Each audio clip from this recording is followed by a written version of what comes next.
Salut Stan. Salut Marc. On va en venir à vos méthodes. Stan, en préparant l'émission, tu m'as dit que voilà, Ava, c'était pas une association, vous êtes un collectif.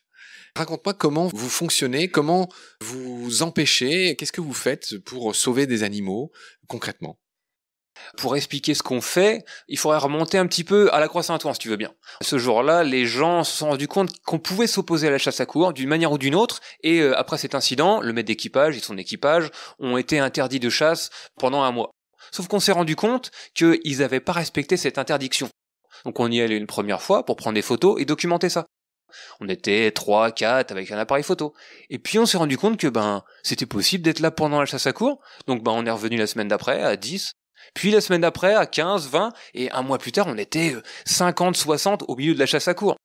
Et là évidemment c'était le chaos, des gens appelaient les chiens, se mettaient au milieu de la route, etc. C'est devenu impraticable pour la chasse à courre. Et depuis, c'est devenu une certaine tradition maintenant. Il y a la chasse à courre tous les mercredis et samedis à Compiègne, et il y a les opposants qui sont là. Donc on essaie de filmer tout ce qui n'est pas montré normalement dans la chasse à courre, c'est-à-dire ce que vivent les chiens, ce que vivent les chevaux. On essaie de filmer des mises à mort aussi. Et des fois, évidemment, il y a des gens qui s'interposent pour essayer de faire gagner du temps aux animaux sauvages comme ils peuvent, avec différentes méthodes un peu artisanales. Voilà ce qui se passe en forêt. Il y a des bagarres, il y a du sang qui coule des fois?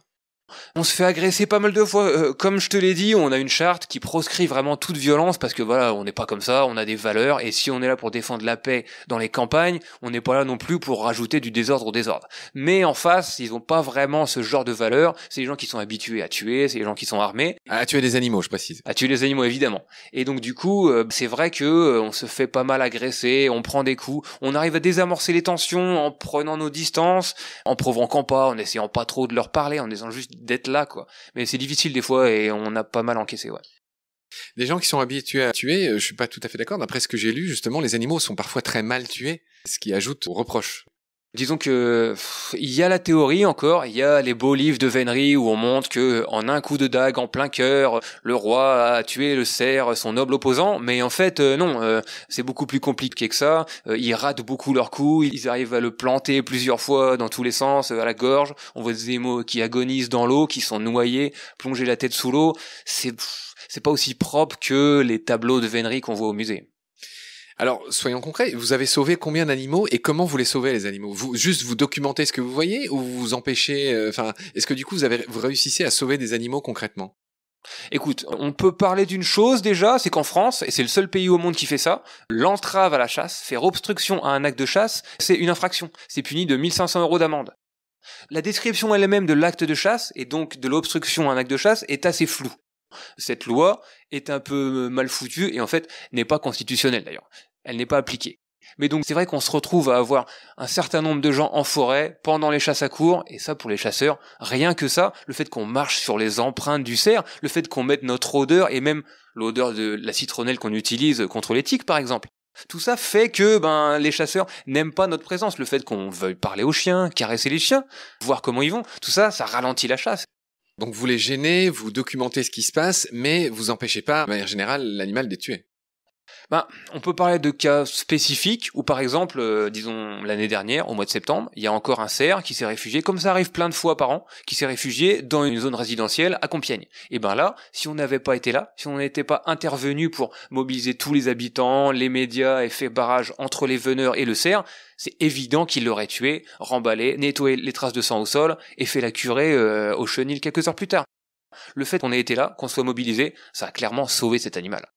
Et ça arrive plein de fois par an. Ouais, à ce stade, il y a une belle phrase que je cite souvent, que j'ai envie de te dire, de t'offrir, tu la connais sans doute, c'est la phrase d'Emerson qui dit que la seule chose qui permet au mal de triompher, c'est l'apathie, l'absence de réaction des hommes de bien. Et ça, c'est quelque chose qu'on essaie de briser, l'apathie. Voilà, c'est avec tous ces articles, toute cette médiatisation que vous avez eue ces dernières années, c'est quelque chose qui est un fait. Il y a de plus en plus de sympathisants dans les mailles du territoire, donc vous êtes un peu partout en France, là où il y a de la chasse à courre, pour documenter ce qui se passe et pour le nom de votre association, le nom de votre collectif le dit bien, vous existez pour abolir cette pratique effectivement féodale ancienne. Je vois qu'il y a eu déjà plusieurs tentatives en France pour abolir cette pratique. Pourquoi ça marche pas ? C'est compliqué. C'est vrai que depuis 10-15 ans, ça s'accélère un petit peu. On voit de plus en plus de propositions de loi qui sont rédigées par des sénateurs ou des députés, qui sont signées quand même par plusieurs dizaines de parlementaires à chaque fois, qui proposent d'abolir la chasse à courre, et elles sont jamais mises à l'ordre du jour par les groupes parlementaires, qui voient toujours une autre priorité, etc. Donc nous, notre rôle, c'est de rendre cette cause et cette abolition prioritaire. Et on y arrive en recensant tous les incidents. Mais c'est vrai qu'il y a des blocages politiques. Alors, on sait que le lobby de la chasse en France est très puissant. Ouais. Est-ce que c'est un lobby frère du lobby de la vénerie, dont on imagine qu'il est aussi très puissant, des soutiens politiques énormes auprès des députés, je ne sais quels gouvernants, etc. La chasse à courre fait partie de la fédération de chasse, qui sont évidemment défendus par le lobby de chasse à l'Assemblée, qui ont des groupes d'études assez puissants, etc., qui ont beaucoup de moyens.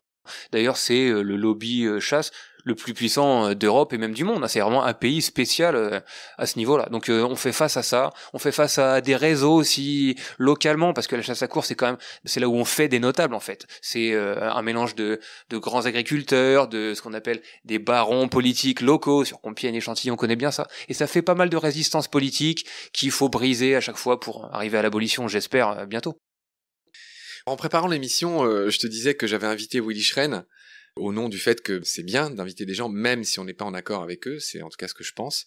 Ça me vaut cher en discussion avec mon équipe, qui pense que je devrais même pas les inviter. Mais en tout cas, c'était pour dire que voilà, moi j'ai invité Willy Schren, j'invite d'autres gens comme ça avec lesquels, a priori, on n'est pas d'accord. Et toi, tu me disais que tu l'avais rencontré. C'est lui qui s'est invité en forêt de Compiègne pendant une chasse à courre. C'était sa première chasse à courre d'ailleurs, il nous l'a avoué. Et il est venu pour rouler des mécaniques devant France 3, parce qu'il savait qu'il y aurait France 3. Donc il voulait faire un petit coup. Malheureusement, France 3 a vu un petit peu gros le coup de com', ils l'ont mis de côté. Donc il est venu me chercher moi, avec des caméramans, pour filmer une espèce d'entrevue où voilà, il jouerait au plus fort devant ses sbires, quoi. Malheureusement, ça a tourné un peu court pour lui, il était un peu à court d'arguments. C'était sa première chasse à courre, tu vois, donc j'ai un bon souvenir de la rencontre avec lui. Il est venu me dire j'aime voir mes ennemis dans les yeux pour les quantifier. Voilà, tu vois un peu le personnage. Ouais, et qu'est-ce qu'il t'a dit? Les arguments, c'était quoi? Que la chasse à courre c'était génial parce qu'il avait parlé à une petite fille qui lui avait dit qu'elle aimait bien les chevaux et les chiens. Voilà. Ah oui. Et toi, tu lui as dit quoi?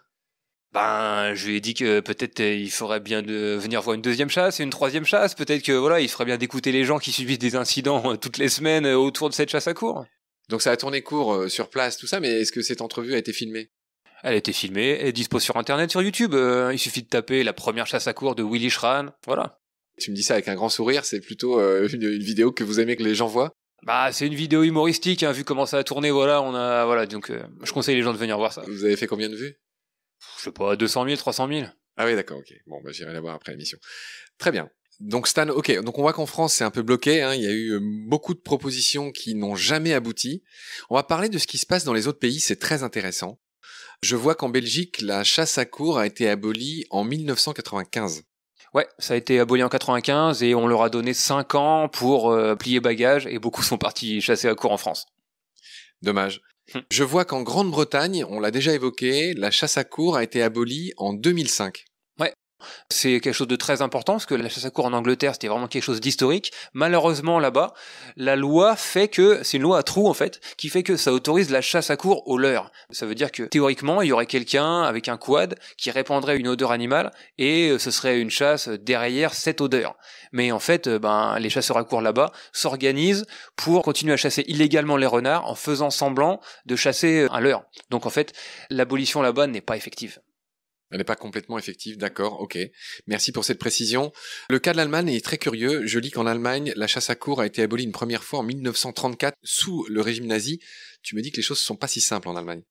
J'ai lu ça aussi, je l'entends beaucoup surtout de la part des veneurs qui du coup sont très heureux de nous mettre dans la même catégorie qu'Hitler, c'est bien simple pour eux, mais c'est plus compliqué que ça effectivement, on n'a jamais retrouvé les documents de l'abolition de la chasse à courre à cette époque-là. Par contre ce que je peux vous dire c'est que en RFA, en République fédérale, elle a été finalement abolie en 52 et c'est la date finale que nous on retient de fin de la chasse à courre en Allemagne. En même temps là-bas, il n'y avait pas la même tradition, la même culture des élites pour cette pratique qu'en France ou qu'en Angleterre, ça a été plus simple. Je lis que dans les pays scandinaves, ça a été aboli depuis beaucoup plus longtemps. J'ai lu qu'en Norvège, ça a été aboli en 1777. Un mot à dire sur les pays scandinaves? Je l'ignorais ça, mais c'est vrai que ça m'étonne pas. C'est vraiment une pratique qui a vraiment été portée par les rois français et anglais. Donc ça m'étonne pas que ça ait tenu moins longtemps dans les pays scandinaves ou en Allemagne. Sur ces bonnes paroles, je te retrouve avec plaisir pour la suite. Salut. Ciao Marc, à la prochaine.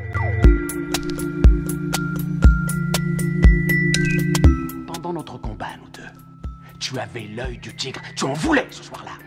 Il faut que tu retrouves ça maintenant. Et la seule façon, c'est de recommencer au commencement. Tu vois ce que je veux dire?